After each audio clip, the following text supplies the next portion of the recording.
السلام علیکم دوستو، آج کا واقعہ جو میں آپ کے لیے لے کر حاضر ہوں، یہ واقعہ ہمیں اسلام آباد سے ملا ہے۔ یہ واقعہ ہمارے ایک اچھے لسنر نے ہم سے شیئر کیا ہے، جن کا نام احمد ہے۔ ہمارے بھائی نے لکھا ہے، میرا تعلق اسلام آباد کے علاقے گولراج شریف سے ہے۔ ہمارے گھر کے قریب ایک مسجد ہے جو بہت قدیم اور تاریخی اہمیت رکھتی ہے۔ یہ مسجد حضرت پیر مہر علی شاہ رحمۃ اللہ علیہ کے دور کی ہے۔ یہ واقعہ 2002 کا ہے، جب مسجد کے امام صاحب کو ایک ضروری کام کے سلسلے میں 3 دن کے لیے شہر سے باہر جانا پڑا۔ امام صاحب مسجد میں 5 وقت کی نماز پڑھاتے تھے اور دیکھ بھال بھی کرتے تھے، مگر اس وقت کوئی اور شاگرد بھی موجود نہیں تھا جو مسجد کی ذمہ داری لے سکتا۔ انہوں نے علاقے کے لوگوں سے درخواست کی کہ کوئی 3 دن کے لیے مسجد کا خیال رکھے۔ تب علاقے کے ایک معزز شخص نے یہ ذمہ داری لینے کی حامی بھری، لیکن انہوں نے یہ بھی کہا کہ رات میں مسجد میں نہیں رہوں گا۔ میں نے یہ سنا تو میں نے کہا کہ فکر مت کریں، رات کا وقت مسجد میں گزار لیا کروں گا۔ امام صاحب کو تسلی ہوئی اور وہ اپنے کام کے لیے روانہ ہو گئے۔ رات کے وقت میں مسجد پہنچ گیا۔ مسجد کی حدود میں ایک چھوٹا سا کمرہ تھا جس میں امام صاحب رہا کرتے تھے۔ امام صاحب جانے سے پہلے مجھے اس کمرے کی چابی دے گئے تھے، اور جب میں ادھر پہنچا تو میں نے تالا کھولا اور اس کمرے میں سو گیا۔ رات کو کچھ دیر بعد میری آنکھ کھلی اور مجھے کنواں چلنے کی آواز سنائی دی۔ مسجد کے اندر ایک عدد کنواں تھا۔ ایسا محسوس ہو رہا تھا جیسے کوئی کنواں چلا رہا ہو۔ رات کی خاموشی میں پانی کی آواز کا اثر بہت زیادہ تھا۔ جب میں نے باہر نکل کر دیکھا تو مجھے مسجد کے اندر کچھ لوگ دکھائی دیے۔ کچھ لوگ نوافل ادا کر رہے تھے اور کچھ قرآن کی تلاوت میں مشغول تھے۔ مجھے لگا کہ فجر کا وقت ہو گیا ہے۔ میں واپس کمرے میں گیا، کپڑے تبدیل کیے، لیکن جب باہر نکل کر دیکھا تو مسجد بالکل خالی تھی۔ میں حیران رہ گیا کہ یہ سب لوگ اچانک کہاں چلے گئے۔ مجھے لگا کہ مسجد کی دوسری چابی کسی اور کے پاس ہوگی جو دروازہ کھول کر اذان دینے آئے ہوں گے، لیکن جب میں نے گھڑی دیکھی تو صرف 3 بج رہے تھے۔ میں واپس کمرے میں چلا گیا اور اس بات کا ذکر کسی سے نہیں کیا۔ اگلی رات جب میں سویا تو ایک بار پھر مجھے کنواں چلنے کی آواز سنائی دی۔ اس وقت مسجد میں صرف وہی کنواں پانی کا ذریعہ تھا۔ مجھے لگ رہا تھا جیسے 2 یا 3 لوگ مل کر کنواں چلا رہے ہیں اور باری باری وضو کر رہے ہیں۔ میں نے گھڑی دیکھی تو فجر میں ابھی کافی دیر تھی۔ میرے اندر ہمت نہیں تھی کہ میں اٹھ کر دیکھوں کہ باہر کیا ہو رہا ہے۔ آواز بند ہونے کے کچھ دیر بعد میں نے ہلکا سا دروازہ کھول کر جھانکا۔ سامنے مجھے کچھ لوگ سفید لباس میں نوافل ادا کرتے ہوئے نظر آئے۔ سب کے سب بہت بزرگ لگ رہے تھے۔ ان کی بہت لمبی لمبی داڑھی تھی اور ان کے چہرے سے روشنی نکل رہی تھی۔ میں خوفزدہ ہو گیا، لیکن دل کو تسلی بھی ہوئی کہ یہ کوئی برے لوگ نہیں ہیں، اللہ کی عبادت کر رہے ہیں۔ لیکن تیسری رات جو میں نے دیکھا اس نے میری حالت بالکل بگاڑ دی۔ اس رات بھی پہلے کنواں چلنے کی آواز آئی، لیکن اس بار صرف تھوڑی دیر کے لیے۔ پھر اچانک سے ایک آواز آنی شروع ہوئی، ہلکے سی دھمک کی آواز، لیکن اس کی لرزش میری کھڑکی اور دروازے کو ہلانے لگی۔ میں نے ہمت کر کے کھڑکی سے باہر دیکھا، لیکن کچھ بھی نظر نہیں آیا۔ اب مجھے سمجھ نہیں آ رہا تھا کہ یہ آواز آخر کہاں سے رہی ہے۔ میں نے سوچا کہ مسجد کے اندر چل کر دیکھتا ہوں۔ جب میں مسجد کے اندر گیا تو وہاں کوئی نہیں تھا۔ تب میری نظر کنویں کی طرف گئی اور جتنا میں اس کے قریب جا رہا تھا میری سانسوں کی بہت سخت گھٹن محسوس ہو رہی تھی۔ جب میں کنویں کے پاس پہنچا تو میری نظر ایک عجیب اور ڈراؤنا منظر پر پڑی۔ وہاں ایک شخص بیٹھا ہوا تھا، ایک اتنا بڑا وجود کہ وہ بیٹھا بھی ہوتا تو ایک عام انسان سے 3 گنا لمبا لگتا۔ اس کے ہاتھ میں ایک تسبیح تھی جو روشنی پھیلا رہی تھی۔ ہر دانہ جب اس تسبیح کا گھوما تو ایک دھمک سی آواز نکلتی تھی۔ اس کے سفید لباس، سر پر امامہ اور چہرے کی جلال اتنا شدید تھا کہ میرے رگ رگ میں کپ کپی مچ گئی۔ وہ تسبیح پر کچھ پڑھ رہا تھا اور اس کی آواز اتنی مٹی ہوئی تھی کہ لگتا تھا کہ وہ زمین کے اندر سے آ رہی ہے۔ میں نے دیکھا کہ اس کا پاؤں زمین کو نہیں لگ رہے تھے، اور یہ منظر دیکھتے ہی میری آنکھوں کے آگے اندھیرا چھا گیا۔ جب میری آنکھ کھلی تو میں مسجد کے کمرے میں تھا۔ مجھے مسجد کے لوگ اٹھا کر وہاں لے آئے تھے۔ انہوں نے بتایا کہ مجھے مسجد کے صحن میں بے ہوشی کی حالت میں پایا گیا۔ میں نے کسی کو کچھ نہیں بتایا، لیکن میرا دل اب تک کانپ رہا تھا۔ جب امام صاحب واپس آئے تو میں نے ان سے یہ سارا واقعہ بیان کیا۔ امام صاحب نے حیرت کا اظہار نہیں کیا۔ انہوں نے مجھے صرف یہ کہا، مجھے یہ آواز سنائی دیتی رہتی ہے لیکن کبھی کوئی وجود نہیں دکھا۔ لیکن میرے ایک شاگرد نے ایک بار مسجد کے اندر ایک ایسی شکل دیکھی تھی جس کے پاؤں نہیں تھے اور وہ ہوا میں اڑتے ہوئے کنواں چلا رہی تھی۔ امام صاحب کا کہنا تھا کہ مسجد میں نیک جنات آباد ہیں اور یہ کئی 100 سالوں سے یہاں عبادت کرتے ہیں۔ انہوں نے مجھے تسلی دی کہ یہ جنات کبھی بھی انسانوں کو نقصان نہیں پہنچاتے۔ وہاب بھائی، یہ تھا واقعہ جو میرے ساتھ ہوا۔ جی بہت بہت شکریہ، آپ نے اپنی کہانی ہمارے ساتھ شیئر کی۔ بڑھتے ہیں اپنی نیکسٹ سٹوری کی طرف۔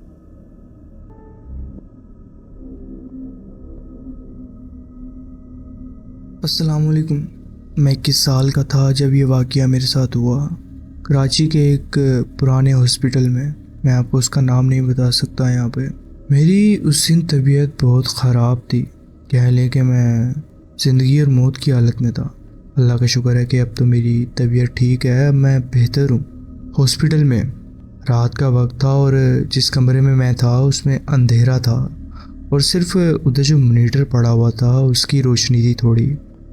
میں بے حد کمزور، گھومتی سوچ میں اور بے ہوشی کی حالت میں تھا۔ جسم کے اندر سے درد اٹھ رہا تھا۔ تبھی میں نے دیکھا کہ ایک میل نرس میرے اوپر جھکا ہوا ہے۔ وہ لمبا پتلا تھا، اس کا چہرہ آدھا اندھیرے میں چھپا ہوا تھا، نہ اس کے پاس کوئی آئیڈینٹی تھی اس کی، کسی تعریف کا ایک جملہ تک نہیں تھا اس کے پاس۔ صرف ایک ٹھنڈی سی پروفیشنل آواز میں اس نے کہا، میں تمہاری ڈرپ بدلنے آیا ہوں۔ میں صرف ہلکا سا سر ہلا سکا۔ اس نے میرا بازو پکڑا اور سوئی گھسا دی۔ مجھے بہت تیز درد ہوا۔ سوئی نے رگ نہیں پکڑی۔ دوبارہ کوشش کی، پھر سے چوک گیا، پھر تیسری بار، پھر چوتھی بار۔ چوتھی دفعہ پر میں نے کراہت سے کہا، کیا کسی اور کو بلا سکتے ہو تم؟ تو بلا لو۔ میری آواز اتنی ہلکی تھی کہ جیسے ہوا میں گم سی گئی ہو۔ اس نے سیدھے لہجے میں کہا، نہیں، اور پھر سے سوئی اندر گھسا دی۔ اب وہ صرف چوک نہیں رہا تھا، وہ جان بوجھ کر سوئی اندر گھما رہا تھا۔ وہ اسے گھماتا، اندر باہر کرتا، جیسے کسی چیز کی تلاش میں ہو۔ درد اب گہرا ہو گیا تھا میرا، تیز اور جان بوجھ کر دیا گیا تھا یہ درد مجھے۔ میرے دل میں ایک ٹھنڈک سی اتر گئی جب وہ 7ویں یا 8ویں بار سوئی گھسا رہا تھا۔ میں اس کی آنکھوں میں دیکھتا رہا۔ میرا دل تو جیسے میرے کان میں دھڑک رہا ہو۔ میں ہلکی سی آواز میں بولا، تم یہ کیوں کر رہے ہو؟ اس نے مسکرایا، نہ کہ بلکہ غصہ دکھایا، نہ کوئی وجہ دی، بس ایک آرام دہ لہجے میں کہا، یہ سب تمہاری اپنی غلطی ہے جو تم یہاں ہو۔ اس کا کہنے کا طریقہ اتنا بے حس تھا کہ مجھے الجھن محسوس ہونے لگی۔ میں اتنا کمزور تھا کہ اس سے لڑ بھی نہیں سکتا تھا، بازو بھی ہلا نہیں پا رہا تھا میں اب۔ رات کا وقت تھا، کوریڈور میں کسی کے قدم کی آواز نہیں تھی، نرسنگ کاؤنٹر بھی خاموش تھا۔ صرف مانیٹر کی ہلکی سی بیپ اور بازو میں جلتی ہوئی سوئی کا درد محسوس ہو رہا تھا مجھے یاد نہیں کہ اس نے کتنی دفعہ سوئی اندر گھسائی، کب وہ چلا گیا یہ بھی یاد نہیں۔ جب وہ گیا میرا بازو پھول چکا تھا، لال نیلے نشانوں سے بھر چکا تھا، ہر جگہ سوئی کے نشان تھے۔ اگلی صبح ایک نرس آئی ڈرپ نکالنے، جیسے ہی اس نے دیکھا اس کے منہ سے چیخ نکل گئی، یا اللہ یہ کیا ہے؟ اس نے کیتھیٹر اٹھا کے دیکھا، اس کا چہرہ سفید پڑ گیا۔ یہ سب سے بڑی سوئی ہے جو میں نے کسی زندہ مریض کو لگے ہوئے دیکھی ہے۔ مجھے سمجھ نہیں آیا کہ اس نے زندہ کیوں ایمفسائز کیا، اور میں جاننا بھی نہیں چاہتا تھا۔ جب میں دوسروں کو یہ بات بتاتا ہوں تو اکثر لوگ ہنس کے ٹال دیتے ہیں کہ شاید وہ نرس بس ایکسپیرینس میں کمزور تھا یا کوئی غلطی ہو گئی ہوگی، مگر میں جانتا ہوں کہ وہ کچھ اور ہی کرنے آیا تھا، یا تو وہ کچھ اور ہی مخلوق تھی۔ جب میں نے صبح پورے سٹاف سے پوچھا تو ایسے شکل کا کوئی نرس ہی نہیں تھا وہاں پر۔ انہوں نے یہ بھی نہیں محسوس کیا کہ کس طرح انسان بالکل تنہا اور بے بس محسوس کرتا ہے جب کوئی ایسا انسان جس کو تم پرواہ نہیں کرنا چاہتے، جس کی تمہیں تکلیف دینا چاہتا ہو۔ مجھے نہیں پتا وہ کون تھا اور نہ ہی میں جاننا چاہتا ہوں۔ تو ہاں، وہ رات کو نرس جو بڑی سوئیوں کا شوقین تھا اور ذہنی مسائل سے شاید گزر رہا تھا، یا جو بھی مخلوق تھی، اللہ کا شکر ہے کہ میں سروائیو کر گیا اور بچ گیا۔ دوبارہ معذرت، اسی لیے میں کسی پرائیویسی ایشو کی وجہ سے ہاسپٹل کا نام نہیں بتانا چاہ رہا۔ یہ تھی میری ایک چھوٹی سی کہانی جو میں آپ کے ساتھ شیئر کرنا چاہتا تھا۔ جی بہت بہت شکریہ، آپ نے اپنی کہانی ہمارے ساتھ شیئر کی۔ پڑھتے ہیں اپنی نیکسٹ اسٹوری کی طرف۔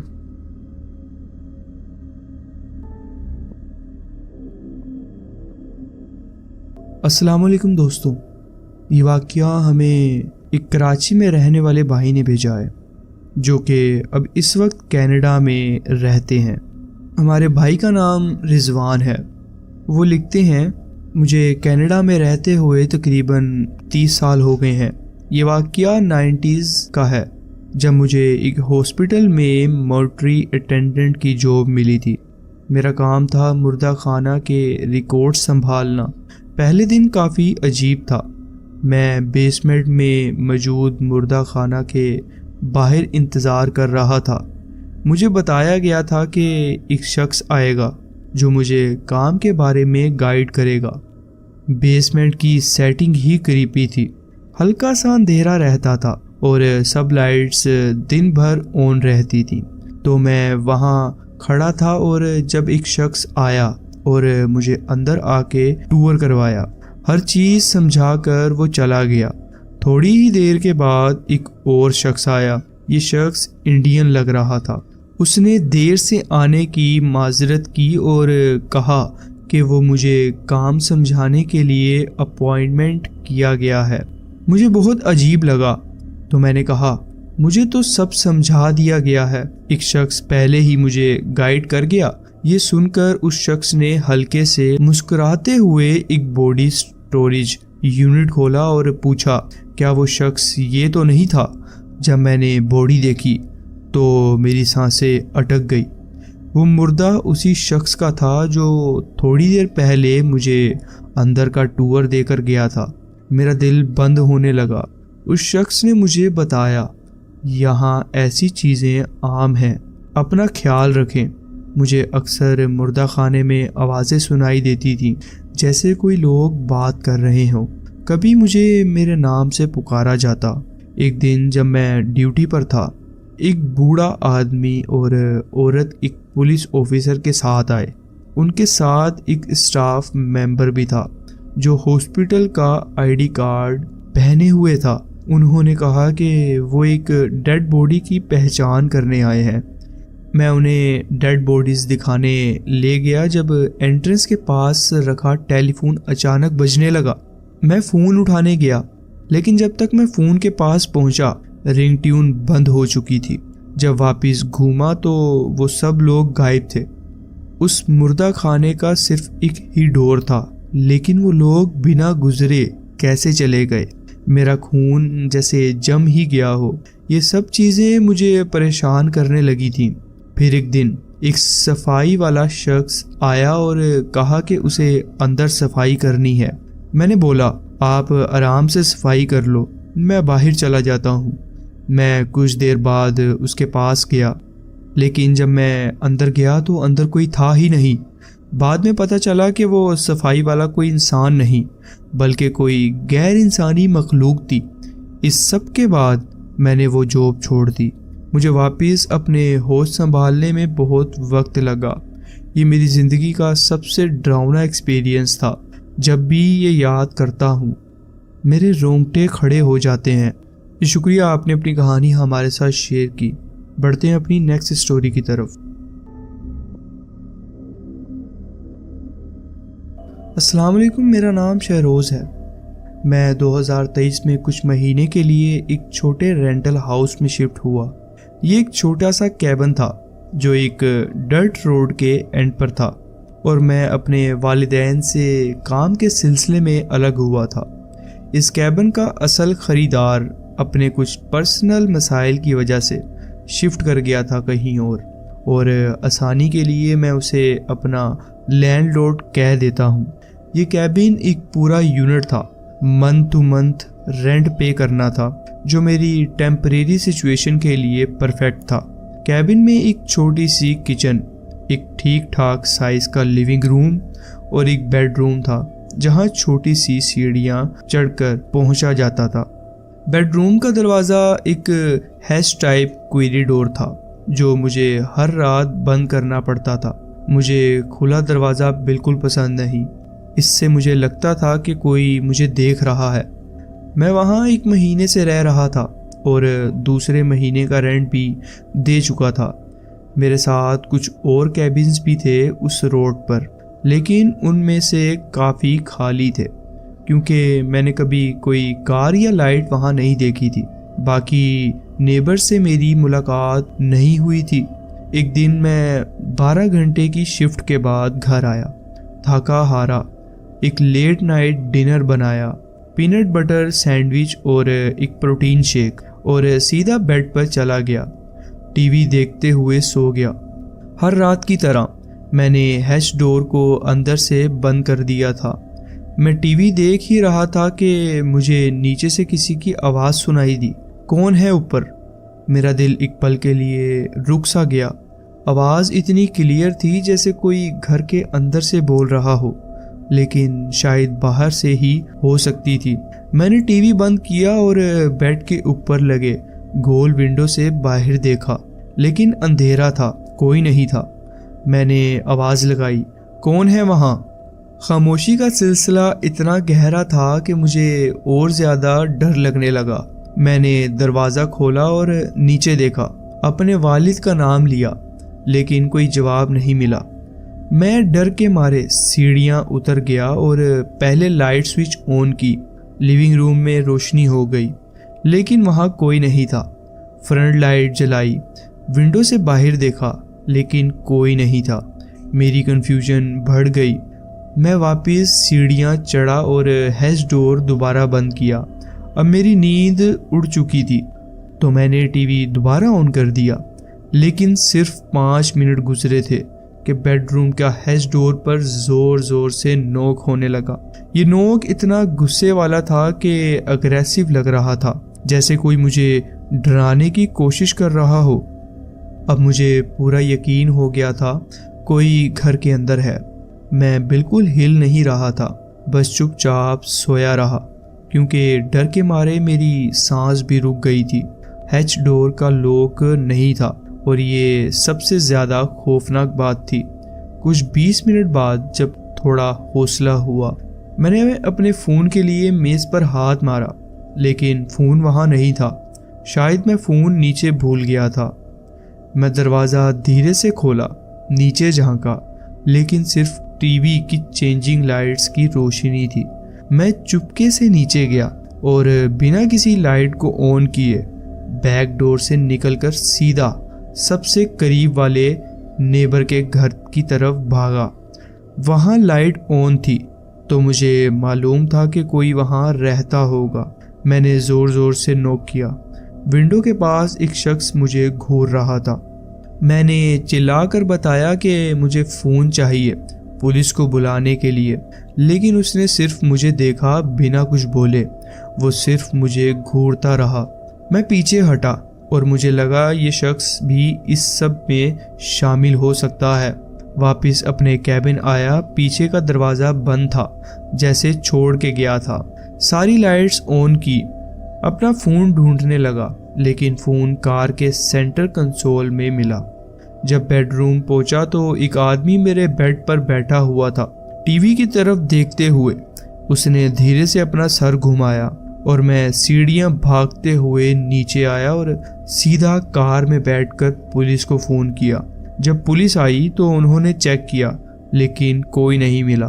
لینڈ لارڈ نے کچھ پیسے واپس دے دیے، لیکن اس کا بیہیویئر بھی عجیب تھا، جیسے اسے سب کچھ پتا ہو۔ شاید یہ سب کنیکٹڈ تھا، یا شاید صرف میرے ذہن کا دھوکہ۔ لیکن جو بھی تھا وہ رات میں کبھی نہیں بھولوں گا۔ جی بہت بہت شکریہ، آپ نے اپنی کہانی ہمارے ساتھ شیئر کی۔ تو جی فرینڈز، یہ تھی آج کی سٹوریز۔ آپ کومنٹس میں ضرور بتائیں کہ آپ کو یہ سٹوریز کیسی لگیں۔ اگر آپ کو یہ سٹوریز اچھی لگی ہوں تو ویڈیو کو ضرور لائک کیجیے اور چینل کو ضرور سبسکرائب کیجیے اور بیل آئیکن کو ضرور پریس کر لیجیے تاکہ آگے آنے والی کہانیاں ویڈیوز آپ سے مس نہ ہوں۔ اپنا خیال رکھیں اور ملتے ہیں نیکسٹ ویڈیو میں۔ اللہ حافظ۔